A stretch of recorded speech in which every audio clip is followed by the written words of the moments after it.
house. So many people struggle with dead zones and restricted Wi-Fi, and the cable has the answer. Enjoy full blanket increased Wi-Fi coverage with installation in 48 hours or less. Whole home Wi-Fi coverage is here. Get the whole family connected today. Come in or call the cable at 465-2588 to get your whole home Wi-Fi boost installed. The cable, always giving you more. Terms and conditions apply.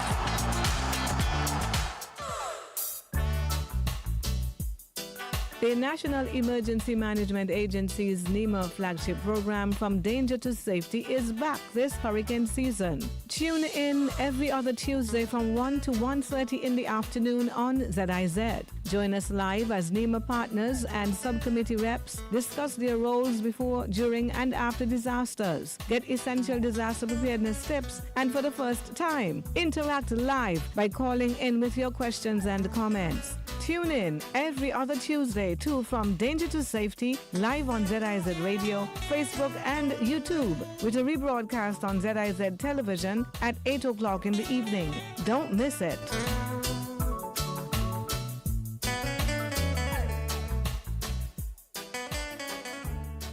The future is unknown.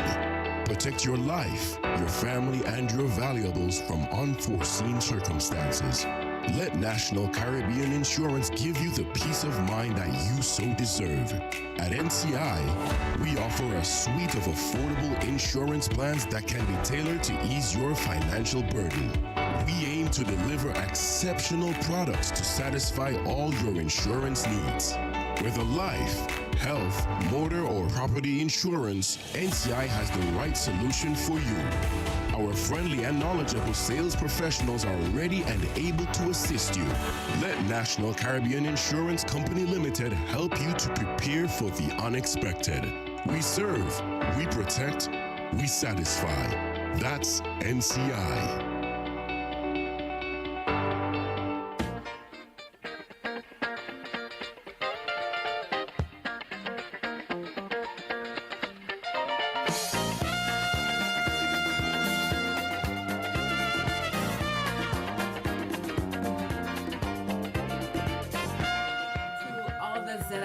Listeners, and now every other Tuesday for the duration of the hurricane season, From Danger to Safety, listeners. Thank you so much for joining us this afternoon. My name is Jacqueline Bryan. I'm your host for this program. I'm the Public Relations Officer at the National Emergency Management Agency, also known as NEMA. And NEMA is going to bring you this show up until the end of the hurricane season. We are happy to have National Caribbean Insurance on board, also known as NCI. Thank you so much, NCI, for recognizing the importance of this program and wasting no time to come on board as a sponsor. So we are very happy to have NCI as a partner. For persons who are not familiar with NEMA, its mission is to coordinate and facilitate disaster management activities at the community and national levels before, during, and after disasters. This is done to minimize vulnerability and lessen the impact of disasters on life, property, and the well-being of the residents of St. Kitts and Nevis. NEMA depends on several groups with various responsibilities to help it ensure it can realize its mission. It's an entity with a very big mandate, not so many resources, especially where staff is concerned. However, it has 10 national subcommittees that assist with making sure it can meet all its responsibilities. So today, I have with me Mr. George Gilbert. He is the chair of the Damage Assessment and Recovery National Subcommittee. Mr. Gilbert, thank you so much for joining us here today. How are you? Good afternoon. I'm okay. Oh, I'm happy to know you're okay. Yes, I am. Well, people know you as the director of the Public Works Department, and I think that's where the bulk of the stress comes in, not so much the National Subcommittee. True. But it's a very critical committee. Mm-hmm. So you're going to tell our listeners today about the committee and what it's responsible for. Thank you very much, and good afternoon. I welcome this program, and I think that it will bring fruit at the end of the day. The Damage Assessment Committee, we actually undertake initial damage assessment. So after a storm or an incident, we will actually do an assessment of the critical areas, and then we will actually report back to the NEOC, to NEMA, and then that report will actually go to the Minister of Disaster, who is normally the Prime Minister. And that report will go on to the agencies for assistance if needs be. We also help to train personnel in developing skills so that they can actually help in the reporting mechanism, because public works cannot do it alone. NEMA cannot do it alone. The government cannot do it alone. So we need volunteers. And at this stage, I want to encourage volunteers to come on board. It's not too late. We actually coordinate the effort of all of the agencies and other units. So what we will do is that we will collect all the information from them, put one report together to go forward. So that's what we basically take care of. And what other departments or divisions would fall under this subcommittee? We have the Red Cross as a tourism, agriculture, marine resources, and all the other education, health, and all the others will come under the same umbrella. So what we will do is that we will actually coordinate all of these. We go to a meeting and ensure that they have things ready and for the hurricane season, and then we will actually assist them in their preparation and also in the execution of the function. So notwithstanding that the name of the subcommittee is damage assessment and recovery, which suggests that a lot of what you're going to do is after a storm would have passed. Correct. But there's work to be done even before. That's correct. That's what you're saying. Yes, yes. And preparatory work. Yes, preparatory work. Okay. That's very interesting. So you have to put together all of these reports. What happened to those reports once they're done and you've submitted them? They will go off. They will eventually reach the cabinet, and they will actually forward them to agencies who express an interest in giving aid in whatever form. So the report will finalize and give a cost. It will give a level of damage, level what it takes to bring us back to normalcy, what we are in need at this stage.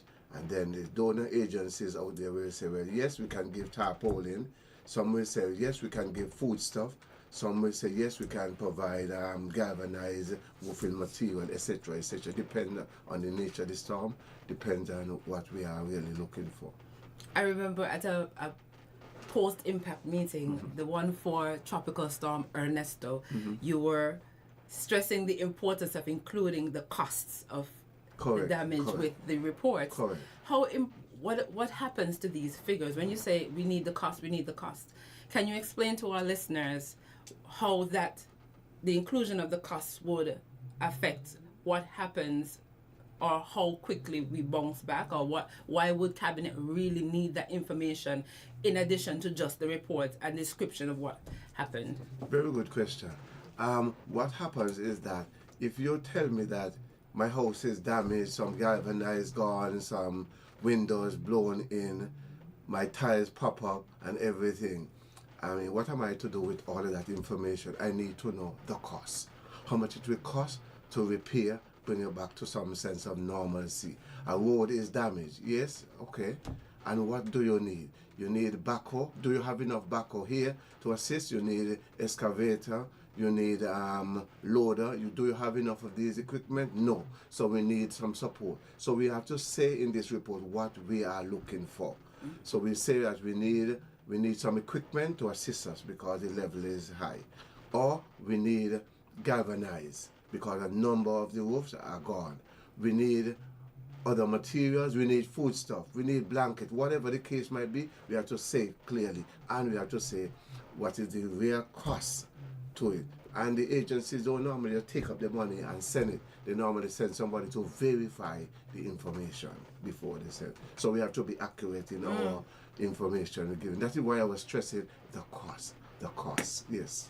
Okay, so now we understand why it is so important to include the cost. Yes.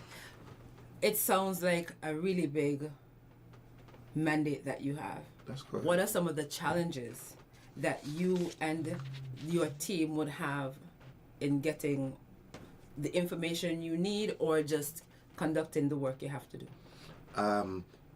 Persons and also some agencies not reporting in a timely manner. I could recall after the last storm, I sat in NEMA's office all day. Yes, you did. It goes as far as that everybody left me there and they locked me up in the building. I was trying to gather the information to complete the report because the first report must be handed in the first 8 hours. So I was there till I was there alone and they locked me up in the building. I called an officer. The officer said, "What are you doing in our building at this hour?" I said, "Still was working on the report." And then they came and opened so I can get out of the building. So what happened is that with some of the challenges that the information had come in, so I had to be calling a number of the agencies, and some said they don't have the information how I want it, so I had to walk them through what damage you had, how many animals you had died, and what the stage of the animal, etc., etc., and then we try to come up with a reasonable cost to get it into the report. We went on to other agencies and we went through the same process. So we do have challenge in that regard. Now, sometimes no pre-impact data is available and people don't know the cost of the facility before the hurricane or the event took place. So you might have a building. I don't want to call the name of a building because people might say I'm wishing bad on them. You have building A. Building A got blown down. What is the cost of building A before it got blown down, and what would it take to bring it back up to all thing? I don't even know how big building A was, so I don't know. So it gives a challenge between there. Also, persons have data and they refuse to share the data with government. So that's a challenge in itself. So you can actually give a true picture. You might call and ask and they say, "Well, I have to give it to my manager." You ask the manager say I have to go to the board, and it creates a challenge there to get the information in a timely manner. We also have resource limitation. For example, sometimes we have shortage of equipment. We don't have enough equipment, and at other times we have shortage of manpower. Most of the persons who work for the agency are volunteers. And because they are volunteers, they have their own challenges also. They have their own homes and children, etc. to take care of. And when some officers become affected, it's affect the whole chain. We also have technical challenges too. Some persons, they don't do like me, they don't use pen. They use iPad and they use all kind of electronic gadgets. So what they do, they actually use the form on the gadget, and then when there is no power or there is a technical glitch, then they can't provide the information also. So these are some of the challenges we encounter. And just to let our listeners know, if you have a question for Mr. Gilbert about the Damage Assessment and Recovery National Subcommittee, you may call 465-2555. We're going to open the phone lines in a bit. Or you can send your questions via WhatsApp. Our WhatsApp number is 466-5100, and we have a very healthy broadcast list. So for all the persons on our broadcast list, if you have a question for Mr. Gilbert, you can send it via WhatsApp. That number is 466-5100. Never mind, it sounds like a landline. We know. I don't know how they did it, but it's the WhatsApp number, 466-5100. Or you can send it on Facebook or Instagram or X, formerly Twitter. So we have quite a number of ways in which you can communicate with us. And Mr. Gilbert is here telling us about his committee, and he just finished speaking about some of the challenges. I made a note here. Are government entities the only ones assessed, or would any business entity in the private sector also have to submit assessments to you? Yes, when it comes to a disaster, the government look at it from a holistic point of view, not just about government agencies and government institutions, but the whole country.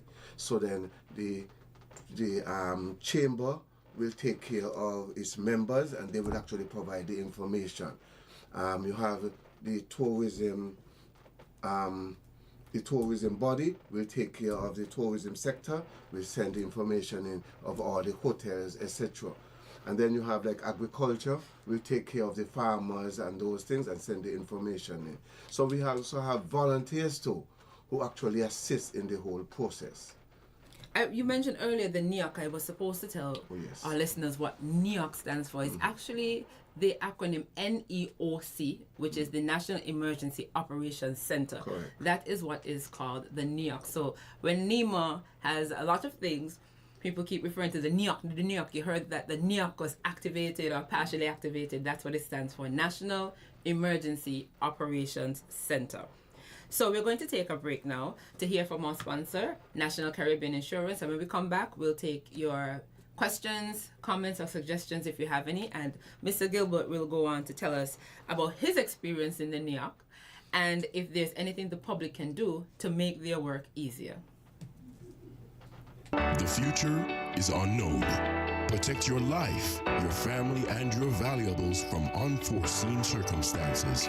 Let National Caribbean Insurance give you the peace of mind that you so deserve.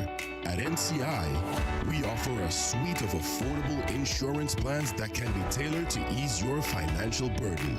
We aim to deliver exceptional products to satisfy all your insurance needs. Whether life, health, motor, or property insurance, NCI has the right solution for you. Our friendly and knowledgeable sales professionals are ready and able to assist you. Let National Caribbean Insurance Company Limited help you to prepare for the unexpected. We serve, we protect, we satisfy. That's NCI. Mommy, the water ran out in the shower. Just rinse off with what's in the bucket.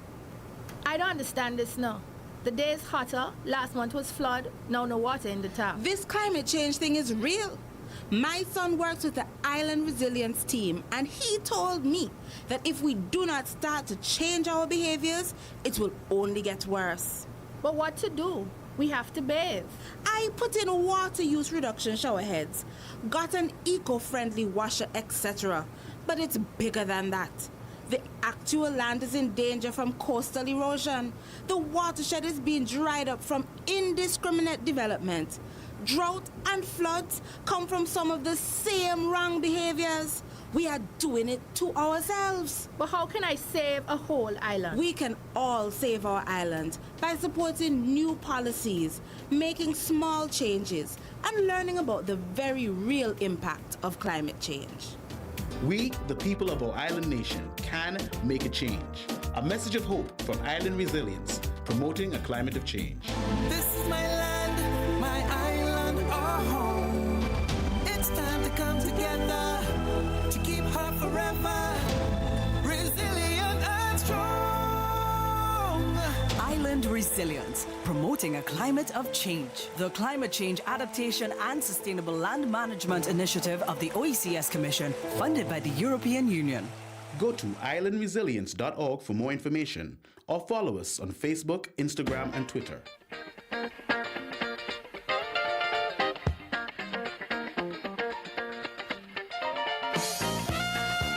Welcome back to NEMA's From Danger to Safety program. I'm your host, Jacqueline Bryan, and I'm joined by Mr. George Gilbert. He's the chairman of the Damage Assessment and Recovery National Subcommittee. And he was telling us about the work that his subcommittee does before a storm, during a storm, and after. He spoke about some of the challenges, and he also spoke about some of the players who are responsible for assisting him and making sure all his reports are done. So if you have any questions that you'd like to ask Mr. Gilbert, you can call 465-2555, or you can send your questions via WhatsApp. The number is 466-5100. If you're not residing in St. Kitts and Nevis, that's 869-466-5100 or 5100. So, Mr. Gilbert, Is there anything that the public can do to make your job and the job of the National Subcommittee easier? Yes. We encourage people or persons to get involved in volunteer work when it comes to emergency, because you never can tell when it's our turn.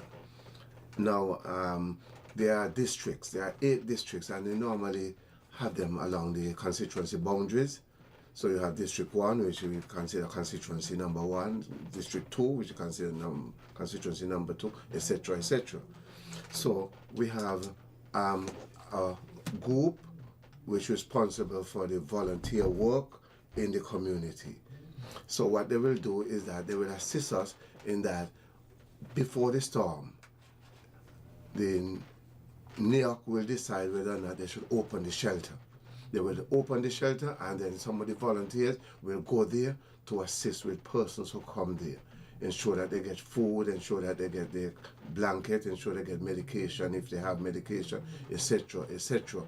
And then now, if the storm prolongs, then you realize you need to have a shift in the center. After the storm now, we need persons in the community to assist, the volunteers now to assist us in the collecting of the data, the information, which houses are damaged, how badly they are damaged, etc., etc.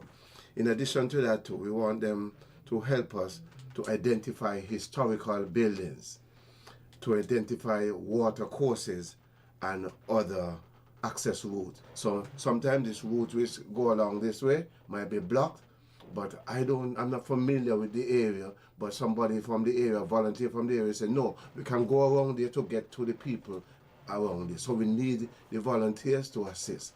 So that's one of the areas. So should heaven forbid, a major disaster hit, who is responsible for, I know if you go to education, they can probably tell you about the schools, and if you go to community and social development, they can probably tell you about the community centers. Department of Sports can probably tell you about the stadiums and sports facilities.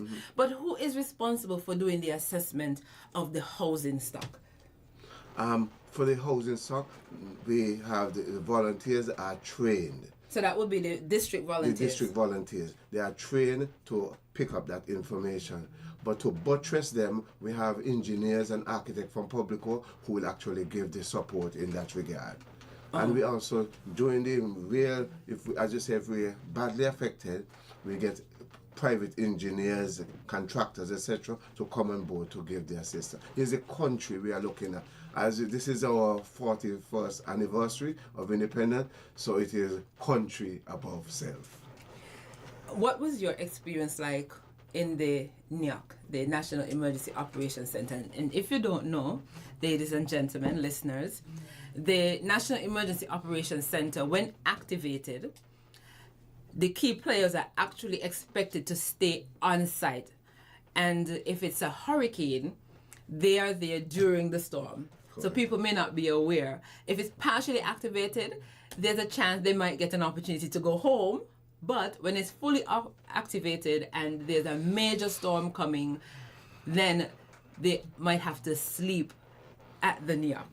So I don't know if it's a partial activation you've had experience with or a full activation, but what has been your experience with the NEOC? I think I had a full activation and a partial activation. Oh, so you slept there? So I slept there. I don't want to call it sleep, I want to call it overnight. But not so much the sleeping part, but in terms of the operations yes, and what happens during the storm and after the storm and the level of cooperation and why it's important to have everyone there. Okay. During the storm, what we do is that we sit in a general room, and information will come into a central point, and they will actually feed the information, have a broadcast inside there to say, hey, there was a tree which fell down and blocked the road in this place here. I will take note of that. I will try to, from where I sit, to try to organize a backhoe if equipment can move at that point, to actually get a backhoe to go and clear the area there. If it is during the peak of the storm, where all vehicles are supposed to be off the road. Then I take note of it, and I know that this will be a priority area which I need the support in. You might have a landslide in an area, then somebody in the area will call in and say that there is a landslide in this particular area. We'll take note of it, and this is one of the first areas where we try to tackle after the storm. So what we do, we take information and we actually prioritize the information. In addition to that too, before the storm, we actually organize for the heavy equipment to be placed at a strategic position around the island. So after the storm, we can actually call and say, you go here because this is what's happening there. You go there because this is what's happening there. So all the information will come in. We actually, in the NEOC, we share information too. In a center, last time we were there, they complained that the shelter was actually leaking under the door and through the window, and then at the NEOC we started to put heads together and decide where we can move the persons to. So we started to decide as to where. They said, no, why not try this place here? We can call this person for the key, and we actually got them. We actually organized movement for them from that center there. We actually called for a trans, which is at the Defense Force Camp, to go and pick up the person from there and take them to the new site there. So that's what happens at the NEOC, and it's a very good sharing of information. You have people with different expertise, which we actually lean on to get the work going. And from what you're saying, this is something that could not be done otherwise. Like, if everybody had to be home, then it becomes incredibly difficult to have that level of coordination. Correct. And then you might risk the network going down, and people can't use their phones, and then that creates another disaster. Correct. Because even while we were there, electricity went out too. But then the standby generator cuts in. In addition to that too, we had an electrical engineer who was on site too, who was checking on the generator for us to ensure that we had power throughout. Yes. So you have all the skills that you need and the decision makers in one room. Right. That makes it easier to mobilize. And if in case it wasn't clear when we began, this is the committee that is responsible for mobilizing the cleanup effort right after, when all that sand comes up on the Bay Road, or like you said, there's a landslide in a particular area, clearing the roads, fallen trees. This is the committee that's responsible for that. So a lot of work is done even after a small storm like Ernesto, Tropical Storm Ernesto, or if it's a larger storm, there's a lot of work that needs to be done, because usually by the very next day things are pretty much back to business as usual. Sure. And it's because of the damage assessment and recovery subcommittee. Fantastic. Well, look at that, Mr. Gilbert. We are at the end of the program, and you've shared so much with us. Time just flew by. Thank you so much. So is there anything that you'd like to add? Anything that we might have missed? And what do you want to leave in the minds of our listeners? Okay. We are in the heart of the hurricane season. So I urge you to be prepared. Volunteers, know your area, know your district, and to cooperate, to share information, so that we can get the work done and get the country back to a state of normalcy as quickly as possible. Thank you very much for having me here. Thank you so much. And before you leave, allow me to leave a hurricane preparedness tip with you, because it's that time of year, and I can't bring the show to an end unless I give you something to help you with your preparations if you're not yet prepared. This is the peak season, and so it is, if you're not ready already, then you need to get ready, basically. So have an emergency supplies kit in place at home, at work, and in the car. Have an emergency supplies kit in place. Stock up on emergency supplies before the storm hits. The main considerations for your emergency supplies kit are food, water, and medicine. You should also have emergency items like a flashlight or more, battery operated radio, and extra batteries for both the radio and the flashlight. Organize the supplies into a go bag or a stay at home bag. And a stay-at-home bag, rather. So a go bag and a stay-at-home bag, because there are instances in which you never know when you just have to grab that bag and leave your home. So it's always important to have a go bag. And with that, I would like to thank you for joining us this afternoon. We'll see you week after next Tuesday, right here, same time, 1 p.m. on ZIZ Radio. Take care. Thank you. Thank you. So we're tracking there 2 storms which are there. How do you like NEMA now? Listen.